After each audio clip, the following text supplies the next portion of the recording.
It ain't the denim, it's what's in them. And tonight, for the Kentucky Wildcats, that was about a half of incredible, hard-nosed, getting after it basketball, for the most part.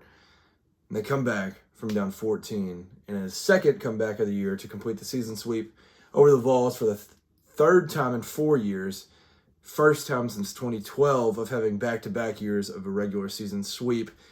Obviously, last year didn't end up great, but we're not talking about that.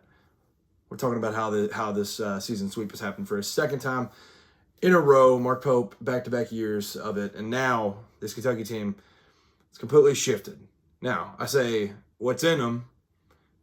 Speaking of the denim, the 1996 throwback uniforms, honoring the national title team, bringing back all the former guys. Sadly, Rick Pitino couldn't make it. I'm sure he was in his house screaming and yelling, "Good call, Cap," all this different stuff. But he was, I'm sure, ecstatic. And all the guys were there. The denims looked absolutely beautiful. They were glorious. And I wish they would be around for good. But nonetheless, let's talk about a grand picture before I speak on this game. Kentucky has now won 8 of the last 9 games, sitting at 17-7, which happens to be the exact same record as the Wildcats set last year through 24 games. Kentucky will be ranked come Monday's poll, and who would have thought that Kentucky would get to this point? Before the LSU game, the Malachi Miracle, all that jazz, it was a absolute circus. It was like, man, is JQ ever going to come back? And then you turn and Jalen Glow is going to be out. So then you're kind of reeling at that point. You're like, man, what is going on? And then Cam Williams ends up getting hurt. And you're like, dude, there's no way that we can ever compete again. Then the Vanderbilt game, that loss kind of feels like the nail in the coffin in a sense to me, where it was like, well, let's mail in this season. Let's hope things get figured out and maybe Mark Pope doesn't lose his job. Things have completely shifted. Kentucky sits a half game back in the SEC as of right now. And like I said, they will be ranked in Monday's poll. The season has completely shifted. 8-3 in SEC play, and slowly but surely picking up the wins. Very, very necessary. This team legit was probably not going to make the NCAA tournament. And now they're looking at whether they're going to be, not even for the joke, but a 6-7 seed line. They're in that range now. And that is a big testament to Mark Pope. You can discredit this man and all this different stuff, and you can say the man can't recruit. That may be true. This man is not a good in-game coach. That's false. This dude is not a great coach overall. That's false. You can't take a team that was reeling and at the point that they were and get back to this point without being one heck of a ball coach. So hats off to Mark Pope. Great week for him, by the way. His daughter Avery gets back from a mission trip Wednesday night after the Oklahoma game. Goes 2-0 this week and 2 big-time opportunities at home before this final stretch of games, which is very, very tough. What a week for him. What a week for BBN. The game looked phenomenal tonight. You could really tell in that second half during the comeback that their fans were just desperate for that one big play. It ends up happening with Collin Chandler being clutch once again. Now, I may honestly forget part of this. Forgive me. It's midnight on the East Coast here. So he has now had the pass to Malachi for the Malachi Miracle. He's had the steal at Tennessee. He had the three-pointer at Ole Miss. He had some big plays against Oklahoma. He's been over and over and over and over again been clutch. And he gets to the rule of 71 tonight. It is a 69-68 ball game, and he shoots a 3 off of an away kick. And it looked like it went to the rafters and back down, but it sunk, and he nailed it, and it was absolute ice on his veins. Now, I say he's absolutely clutch and can't do any wrong down the stretch. He did miss a free throw, but Mo Dioubate said, I got that, and he does it again. I can't even name all the games that he's ended up coming up with a clutch offensive rebound, but he does that time and time and time again, whether it's a free throw line, no matter what it may be. Mohamed Dioubate, hats off to him. He gets it done time and time again. Kentucky wins 74-71 in this one, beats the number 25 ranked Tennessee Volunteers. Now, I did check in as a little hate listen, I guess it would be, to a Tennessee Twitter space. They're calling for Rick Barnes' job. I don't think that should be the case at all. is Rick Barnes supposed to go in there and step up to the line for JP Estrella and make 4 of those free throws. He goes to the line 1 for 5. He ends up hitting 2 clutch ones there at the end. So credit to him for that. But like, is he supposed to go in there and make those 4 free throws? Don't think that's on him. Now, maybe he can recruit differently and get more guys that can actually go get one, because Jacoby Gillespie had 1 point in the second half. Nate Ament balled out throughout, and he ended up missing a tough mid-range that Oweh closed out on there towards the end. So that one's obviously tough, but he's going to get it all on his own because Jacoby Gillespie was effectively shut down. That duo combined for 28 in the first half, and it was basically just all Ament there in the second. So he was awesome throughout. He finished with 29 points. I believe that's tied for his career high. 8 rebounds for him. I thought he was all over the place. Dwayne Brown, big credit to him. Jalen Carey's been the one all year that has been super, super effective, but it's always been against smaller teams. Say the Louisville game, for example, where there's not a great front court up against you, and he dominates those type of games. But in this one, Kentucky's bigs, the Kentucky's front court takes him away. 1 point, 2 rebounds, but Dwayne Brown comes out only 2 points, but 12 rebounds, and I thought he did a ton of great rebounding for them. And they ended up, the Vols ended up having, let's see how many offensive rebounds, 19 offensive rebounds. And now, I've always talked about, like, with the coaching and stuff, there's, like, effective offensive rebounds, and then there's just regular offensive rebounds. Or there's impactful offensive rebounds, and there's just offensive rebounds. Like, what you do with them is where it changes from whether it's just an offensive rebound or an effective one.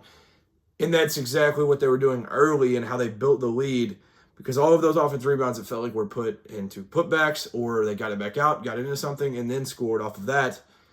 There late, Kentucky was either able to take away the offensive rebounds and slow them down in that aspect, or make it very, very difficult and maybe either rip one, get up in their grill to make it to where there's no second chance points there in the end.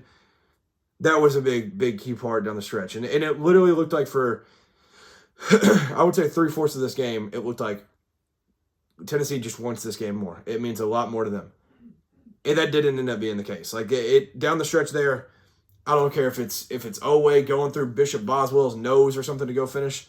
He did it. They got it however it was necessary, and they did all that they could there late, and it's a big credit to Kentucky and being able to come back in this one and another comeback. And the Cardiac Cats, the Comeback Cats, whatever you want to call them, they do it once again. Oweh didn't have the greatest game of all time tonight, and he finished with 21 points. He just figured it out. Denzel Aberdeen, I thought, was awesome. That's back-to-back games against Tennessee now that he has just figured it out late.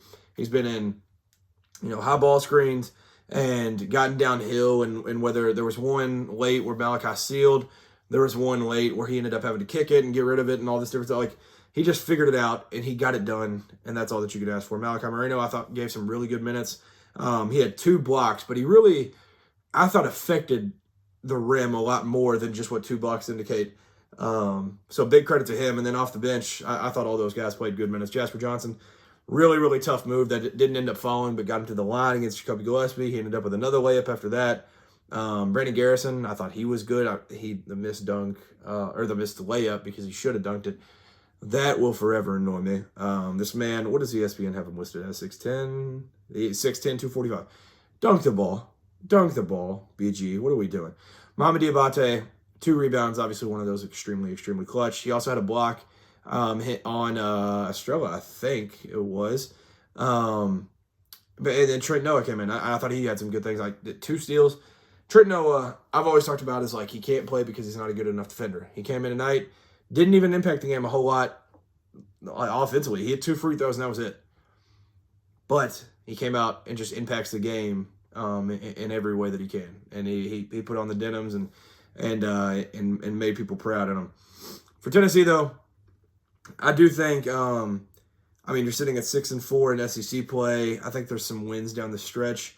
You've already won at Alabama. You host them again. You'll be playing LSU and Oklahoma here soon. You can probably win both of those. At Mississippi State's probably winnable. At Missouri is winnable. Like, you can reel and just pick up tons of wins here down the stretch as the season winds down, and you can finish off very, very strong. And nothing truly matters until it's towards the end with how you're playing. if you are getting it clicking at the right time, that's all that matters. So for Tennessee in this aspect, like, you're sitting at 16-7, you can legitimately finish this. I think there's a legit world where they finish maybe I don't know, 23-8. I think that's a legit scenario. Like the Vols can definitely figure some things out here. And I think they have plenty. Like Denim not guardable. He will figure out a way to get rebounds, get putbacks, all this different stuff. Like Jacoby Gillespie's got to be better. And I'm sure the workload is probably tough on him, but they came out firing, and it ended up kind of evening out, and they missed a lot in the second half. They were shooting, I think it was like 62% before there was a late missed three in the first half. And that ended up being the difference. 41-24 in the second half. Shout out Mark Pope for the 41. But yeah, Kentucky's just getting it figured out at the right time. And as a Kentucky fan, obviously that's very, very inspiring for me. So defensively, they sat down and played some relentless, super full of effort defense. Like it was incredible. They were all over the place. I wouldn't say diving on loose balls. There were a couple where they would like bend to go get them, and that's annoying. But outside of that, you can't deny the absolute fight that this team has in them. The Cardiac Cats, they never give up. It's unbelievable what this team's been able to accomplish. And Collin Chandler did it again. And these guys are just figuring it out. And it's crazy to think about what they would be doing if they just were able to bring back that first-round draft pick. Like Jalen Lowe and Cam Williams, they're out. I get that. But what if Jaden Quaintance just kind of said, you know what? This team's making the tournament. They're going to be a decent seed. Let's just go play some ball. Maybe that's a world that they can get to, and credit to Mark Pope for that. I did see the on that post game that they're calling for Rick Barnes' job and all that. Nonsense. So yeah, I mean that kind of comes back full circle for what I was mentioning early, but crazy talk on that, and Tennessee's going to be perfectly fine. Now for Kentucky, though, I talked about Tennessee having kind of an easier finish, I would say. Easier if you're looking at the grand scheme of things. The Cats are off a week. They will play next Saturday, 3 p.m. at Florida, who is the sole owner of first place in SEC play right now, in Gainesville against the best front court in America, I think I would argue.